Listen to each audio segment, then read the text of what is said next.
ओम शांति।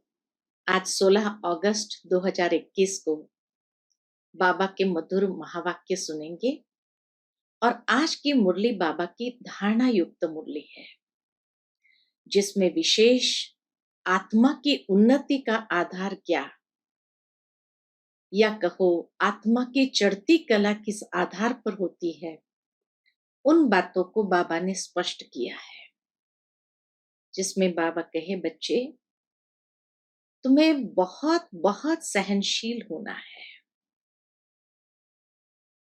निंदा, स्तुति, मान, अपमान सब बातों में समान बनना है। कभी भी सुनी सुनाई बातों पर विश्वास नहीं करना है। बाबा कहे, पर चिंतन पर दर्शन से स्वयं को मुक्त रखना है। साथ ही साथ बाबा ने खान पान की बातों के ऊपर भी जोर दिया है। कोई भी वाहियात चिंतन में अपने आप को संलग्न नहीं करना है, क्योंकि तभी आत्मा की चढ़ती कला हो सकती है। तो सुनते हैं बाबा के मधुर महावाक्य। ओम शांति। मीठे बच्चे, सब बातों में सहनशील बनो। निंदा, स्तुति, जय पराजय सब में समान रहो। सुनी सुनाई बातों में विश्वास नहीं करो। आज का मुरली का प्रश्न है, आत्मा सदा चढ़ती कला में आगे बढ़ती रहे, उसकी सहज युक्ति सुनाओ। उत्तर है, एक बाप से ही सुनो, दूसरे से नहीं। फालतू पर चिंतन में, वाहियात बातों में अपना समय बर्बाद न करो, तो आत्मा सदा चढ़ती कला में रहेगी। उल्टी सुल्टी बातें सुनने से, उन पर विश्वास करने से अच्छे बच्चे भी गिर पड़ते हैं। इसलिए बहुत संभाल करनी है। ओम शांति। मीठे मीठे बच्चों को अब स्मृति आई है कि बरोबर आधा कल्प हमने बाप को याद किया है। जब से रावण राज्य शुरू हुआ है, ऐसे भी नहीं कोई पूरे आधा कल्प याद किया है, नहीं। तो कब याद किया? बाबा कहे, जब जब दुख जास्ती आया है, तब तब याद किया है। अभी तुमको पता पड़ा है कि भक्ति मार्ग से हम उतरते आए हैं। ड्रामा का राज बुद्धि में है। मुख से कुछ कहने का भी नहीं है। हम उनके हो गए, इसलिए जास्ती ज्ञान की दरकार नहीं। बस बाबा के हो गए और बाबा की श्रीमत पर सदा चलते रहे। बाप के बने तो बाप की जायदाद के मालिक हो गए। कुछ कर्मेंद्रियों से करने का नहीं रहता। यानी भक्ति मार्ग में जैसे हमने माला, जप, तप आदि किया, पूजा पाठ किया, तो कर्मेंद्रिय का उपयोग किया। लेकिन यहाँ बाबा को याद करने में तो बाबा कहे, कर्मेंद्रिय से करने का नहीं रहता। भक्ति मार्ग में भगवान से मिलने के लिए कितने यज्ञ, तप, दान, पुण्य करते हैं। जहां भी जाओ, सब जगह तीर्थ, मंदिर अथाह है। ऐसा कोई मनुष्य नहीं जो सारे भारत के तीर्थ और अथाह मंदिर आदि घूम सके। अगर घूमे भी तो क्या मिलेगा? बाबा कहे, अगर घूमे भी तो कुछ मिलता नहीं। वहां घंटा, घड़ियाल आदि कितना घमसान है। यहाँ तो घमसान की बात नहीं। न गीत गाने, न तालियां बजाने की बात है। मनुष्य तो क्या क्या नहीं करते हैं। अथाह कर्मकांड है। यहाँ तो तुम बच्चों को सिर्फ याद करना है और कुछ भी नहीं। घर में रहते सब कुछ करते सिर्फ बाप को याद करना है। तुम जानते हो अभी हम देवता बनते हैं, यहाँ ही दैवी गुण धारण करना है। कौन से दैवी गुण धारण करना है?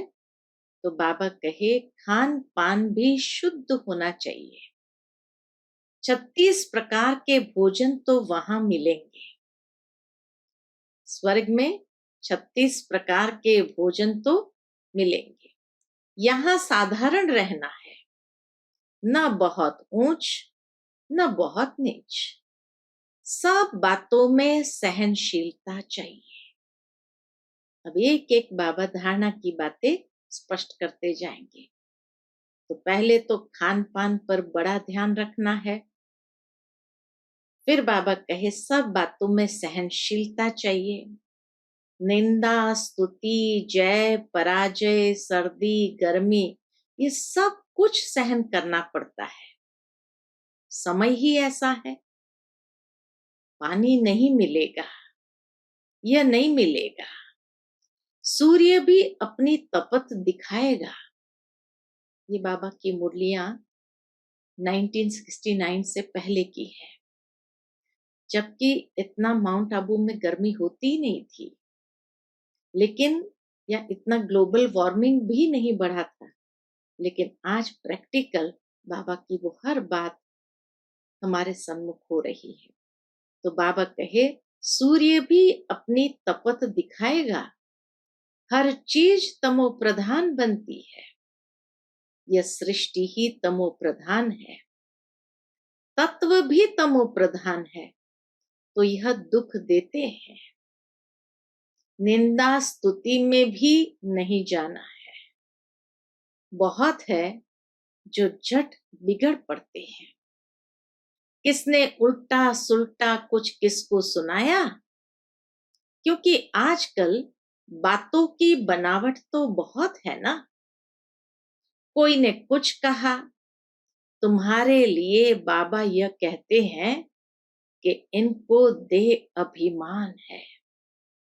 जो ऐसी वैसी दिखावट वाली बातें करता है, बाबा कहे ये सब देह अभिमान है। बाहर का शो बहुत है। ये किसी ने सुनाया, बस बुखार चढ़ जाएगा। बाबा कहे बस बुखार चढ़ जाएगा, नींद भी फिट जाएगी। आधा कल्प के मनुष्य ऐसे हैं, कोई को भी झट बुखार चढ़ा दे, झट पीले हो जाएंगे। तो बाप कहते हैं कोई भी ऐसी वाहियात बातें नहीं सुनो। बाप कभी भी किसकी निंदा नहीं करते हैं। कई लोग बाबा के नाम से भी, बाबा ने आज आपके बारे में ऐसा कहा, बाबा कहे बस बुखार चढ़ जाएगा। तो बाप कभी भी किसकी निंदा नहीं करते हैं। बाप तो समझाने लिए ही कहते हैं। उल्टी सुल्टी बातें एक दो को सुनाने से अच्छे अच्छे बच्चे भी बिगड़ पड़ते हैं। तो ट्रेटर बन वाहियात बातें जाकर एक दो को सुनाएंगे। भक्ति मार्ग में भी कैसी कैसी कहानियां बनाई है। अभी तुमको ज्ञान मिला है, तो तुम कभी भी हे राम व हाय भगवान भी नहीं कह सकते। ये अक्षर भी भक्ति मार्ग के हैं। तुम्हारे मुख से ऐसे अक्षर नहीं निकलने चाहिए। बाप सिर्फ कहते हैं मीठे लाडले बच्चों आत्म अभिमानी बनो। कितना प्यार से समझाते हैं। किसकी भी बातें नहीं सुनो, फालतू पर चिंतन नहीं करो। एक बात पक्की कर लो। कौन सी? हम आत्मा है। आत्मा अविनाशी है, शरीर विनाशी है। आत्मा ही संस्कार धारण करती है। अब तुम बच्चों को आत्म अभिमानी बनना है। द्वापर से तुम रावण राज्य में देह अभिमानी बनते हो, इसलिए अब देही अभिमानी बनने में मेहनत लगती है। घड़ी घड़ी बुद्धि में यह आना चाहिए कि हमको बेहद का बाप मिला है। कल्प कल्प बाप वर्षा देते हैं, अब उनकी मत पर चलना है। उनके लिए ही गायन है, तुम मात पिता हम बालक तेरे। वह सब संबंधों का सुख देने वाला है, उनमें सब मिठास है, सब संबंधों की मिठास है। बाकी और मित्र संबंधी आदि दुख देने वाले ही है। एक ही बाप है जो सबको सुख देने वाला है। रास्ता भी बिल्कुल सहज बताते हैं कि अपने को आत्मा समझ मुझ बाप को याद करो। बाप समझाते हैं, यह कोई नई बात नहीं है। तुम जानते हो, हर 5000 वर्ष बाद हम ऐसे बाप के पास आते हैं। यह कोई साधु संत नहीं है। तुम कोई साधु संत आदि के पास नहीं रहते। बाकी हाँ, बाप कहते हैं, प्रवृत्ति मार्ग के संबंध से तोड़ निभाना है, नहीं तो और ही खिटखिट हो जाती है। युक्ति से चलो, प्यार से हर एक को समझाना है कि देखो, अभी विनाश का समय नजदीक है। यह आसुरी दुनिया खत्म होनी है, अब देवता बनना है। दैवी गुण यहाँ धारण करना है। प्यार से समझाना चाहिए। बाबा कहे, प्यार से समझाना चाहिए। देवताएं भी प्याज लहसुन आदि तो खाते नहीं। हम भी मनुष्य से देवता बनते हैं, तो हम ये कैसे खा सकते हैं? तुमको भी राय देते हैं, ये छोड़ दो।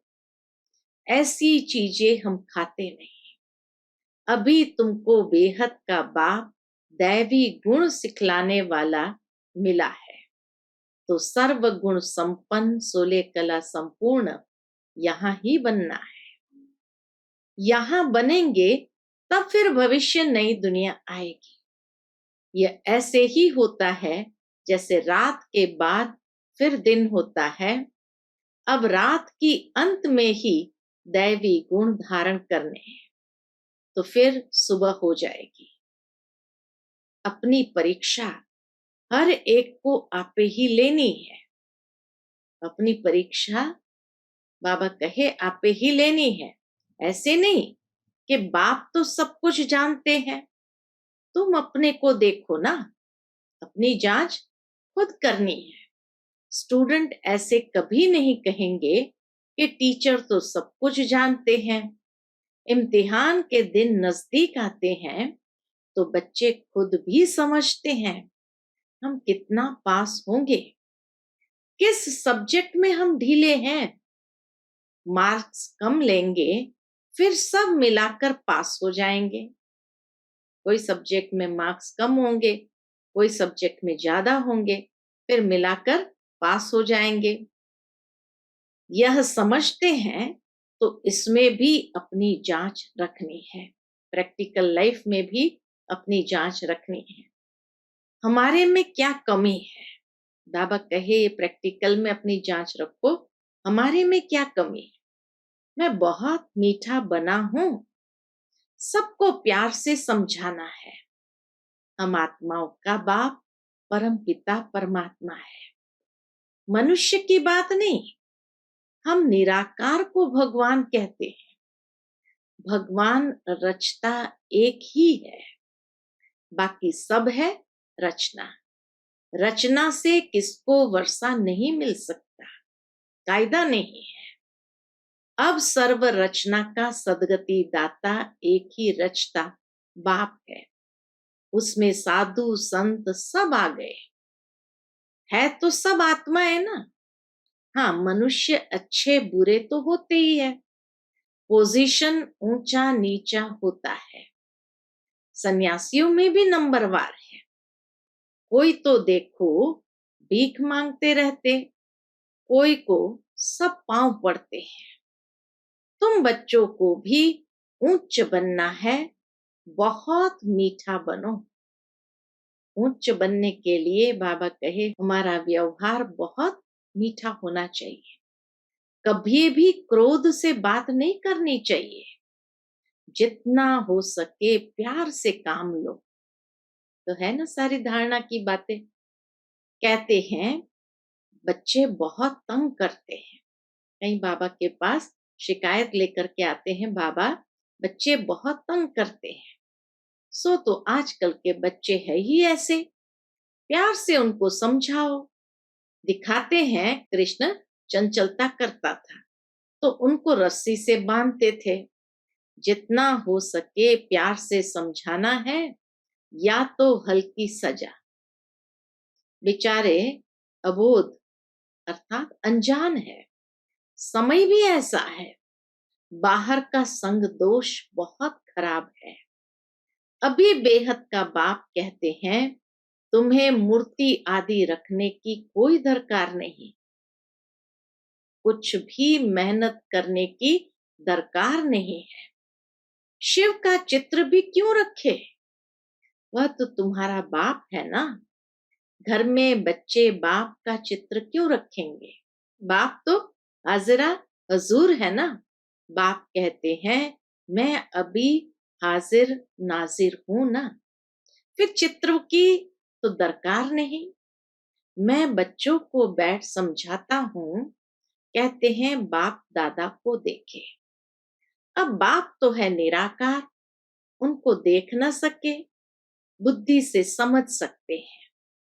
बाप कहते हैं मैं इनमें प्रवेश कर तुमको नॉलेज बैठ देता, नहीं तो कैसे आऊं। कृष्ण के तन में कैसे आएगा, सन्यासियों में भी नहीं आ सकता हूं। बाबा सन्यासियों में भी नहीं आ सकते, मैं आता ही उनमें हूं जो पहले नंबर में था, वही अब लास्ट नंबर में है। तुमको भी अभी पढ़कर फिर पहले नंबर में जाना है। पढ़ाने वाला तो एक ही है, जिसको ज्ञान का सागर कहा जाता है।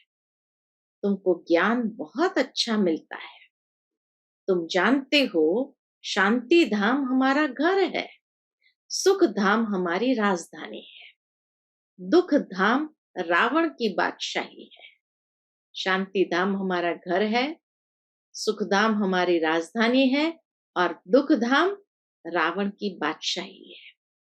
अब बाप कहते हैं मीठे मीठे बच्चों, अपने घर शांति धाम को याद करो, सुख धाम को याद करो, दुख धाम के बंधन को भूलते जाओ। ऐसे और कोई कह न सके, न वह जा सकते हैं। ड्रामा के बीच से वापस कोई भी जा न सके। यह जो कहते हैं फलाना ज्योति ज्योत समाया, वह पार निर्वाण गया, एक भी जाता नहीं है। सबका बाप अथवा मालिक एक ही परमपिता परमात्मा है। वह सब आशिकों का एक ही माशुक है। वह जिस्मानी आशिक माशुक एक दो को याद करते हैं, बुद्धि में चित्र आ जाता है, फिर एक दो को याद करते रहेंगे, खाना खाते रहेंगे, याद करते रहेंगे। वह तो है एक जन्म के आशिक माशुक। तुम जन्म जन्मांतर के आशिक हो एक माशुक के। तुमको और कुछ भी नहीं करना है, सिर्फ एक बाप को याद करना है। उन आशिक माशुक के सामने चित्र आ जाता है, बस उनको देखते देखते काम भी ठहर जाता, फिर उनका चेहरा गुम हो जाता है और काम करने लग पड़ते हैं। इसमें तो ऐसे नहीं है। क्यों? क्योंकि आत्मा भी बिंदी, परमात्मा भी बिंदी है। अपने को आत्मा समझ बाप को याद करना है, इसमें ही मेहनत है। कोई भी ऐसी प्रैक्टिस करते नहीं। आत्मा का ज्ञान मिला अर्थात आत्मा को रियलाइज किया, बाकी रहा परमात्मा।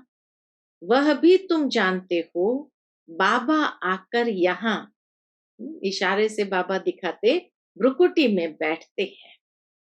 इनकी जगह भी यहाँ है, ब्रह्मा बाबा की आत्मा की जगह भी यहाँ है। आत्मा कहाँ से भी चली जाती है, मालूम नहीं पड़ता है। उनका मुख्य स्थान भ्रुकुटी है। बाप कहते हैं, मैं भी बिंदी इसमें आकर बैठा हूं, तुमको पता भी नहीं पड़ता है। बाप तुम बच्चों को बैठ सुनाते हैं, तुमको जो सुनाते हैं वह हम भी सुनते हैं। ये बात ब्रह्मा बाबा कहते कि तुमको जो बाबा सुनाते हैं वह हम भी सुनते हैं। समझाने तो बिल्कुल राइट है। ब्रह्मा बाबा कहते हैं, शिव बाबा की समझाने तो बिल्कुल राइट है। दैवी धर्म वाले जो होंगे वह झट समझ जाएंगे। ये राजधानी स्थापन हो रही है, पहले स्थापना और फिर विनाश भी होगा। और कोई धर्म स्थापक ऐसे नहीं करते हैं, वह सिर्फ अपना धर्म स्थापन करते हैं, फिर वृद्धि को पाते हैं। यहाँ तो जो जितना जितना पुरुषार्थ करते हैं उतना भविष्य में उच्च पद पाते हैं। तुम भविष्य 21 जन्म के लिए प्रारब्ध बनाते हो, तो कितना पुरुषार्थ करना चाहिए।